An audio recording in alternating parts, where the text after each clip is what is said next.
Hello again. I'm just updating my flight. I'm getting ready to go fly with my friend Alan this weekend. He's got a Glasair Sportsman. That's actually the plane that I got my tail wheel and high performance in with him right before the thick of my instrument training. We were going up a lot and I was able to knock those out with him. His plane's got an IO390 in it, and I think it's an 80-inch Hartzell Trailblazer. I'll double check on the size, but yeah, it's really beautiful, really fast compared to what I'm used to. It's also got an advanced 5600 as the EFIS, so that's been awesome getting to fly with one of Rob's products. For those who don't know, I date Rob's son. So also, for those who don't know, I used to work at Glasair. I was their purchaser for almost 3 years. That's really where I got into flying, was through going to air shows and meeting other pilots.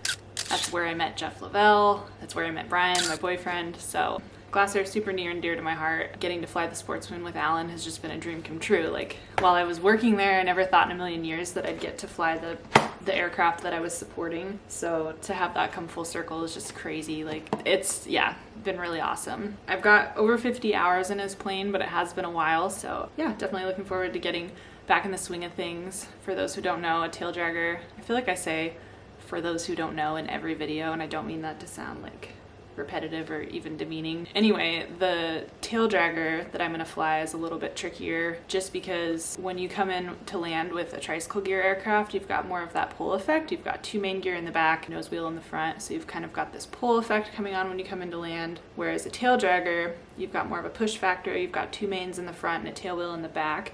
And when you come in to land, it's kind of pulling, like the tail wheel wants to come forward at all times, so it's really your job to like step on the rudder pedals and make sure you don't get into a situation where you're ground looping it or putting yourself in any kind of like hazardous situation. So yeah, as a pilot, it just is a little more challenging and makes for like a lot of fun. Right now I'm just making sure flight's all good and making sure everything's in my bag that I need. This is my flight bag. It's from Flight Outfitters. I really like it because it's big enough to hold my Bose headset case as well as my kneeboard. While I was training, it was handy having this laptop pocket back here so that I could put all my documents, like my weight and balance and what have you, back here. Hopefully we can get a vlog kind of like the first one I did with Brian. Everybody really enjoyed that because it was kind of a first-hand look at flying, whereas my last few vlogs haven't been as much fun in my opinion. I think the editing's been really good, but it'll be nice to get back to the actual flying kind of vlog that I like started off with. Anyway, hopefully get some good footage.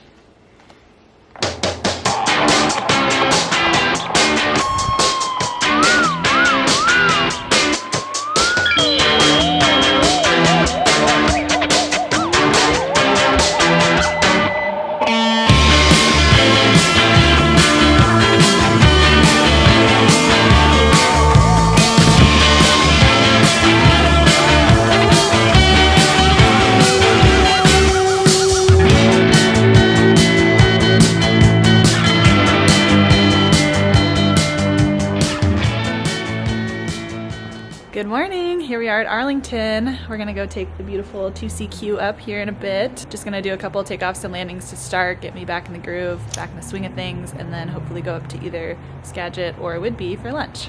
You want to tell them what your title is and what you do now? Well, I'm Alan Negrin, and I own and operate Glasair Training Company, and we do resales of pre-owned Glasair aircraft, mostly on a brokerage basis, sometimes on a buy and resell, and then we do transition training for those people who buy those airplanes if they want to do that, and also delivery.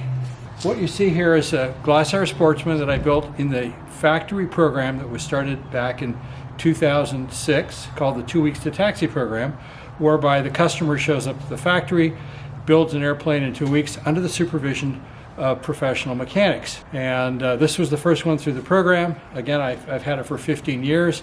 It now has over 1,400 hours on the engine time and almost 1,800 hours in the hobs, and it still looks as good and flies as nicely as it did on the day that I first flew it back in 2006.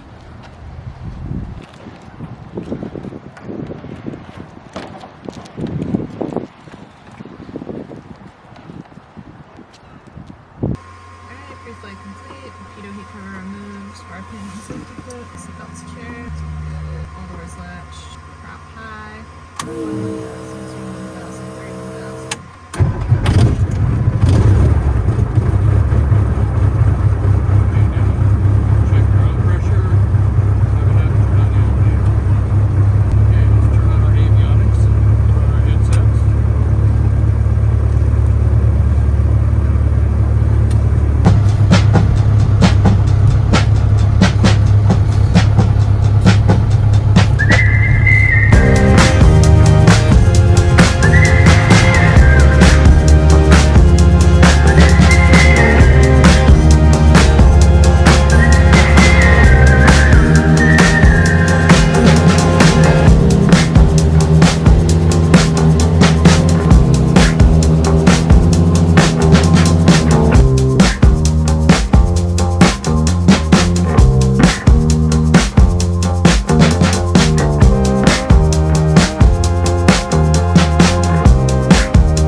F-16 pilots in the Air Force. Yeah. Nick, of course, had been retired.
Hello. Bye. A tip for cleaning the airplane is you buy a sponge and it has a kind of a cloth mesh. So you get it wet, it will cut the bugs off the leading edge of the wings or the paint or anywhere without doing scratching. You probably don't want to use this on plexiglass. It's taken me years to find these things. They used to sell them all over the place at various hardware stores, but I bought these on Amazon, and there was a 6-pack, and it wasn't very expensive, maybe $8. So this is what I like for getting the bugs cleaned off: just water and a sponge, and then I dry it with a microfiber towel.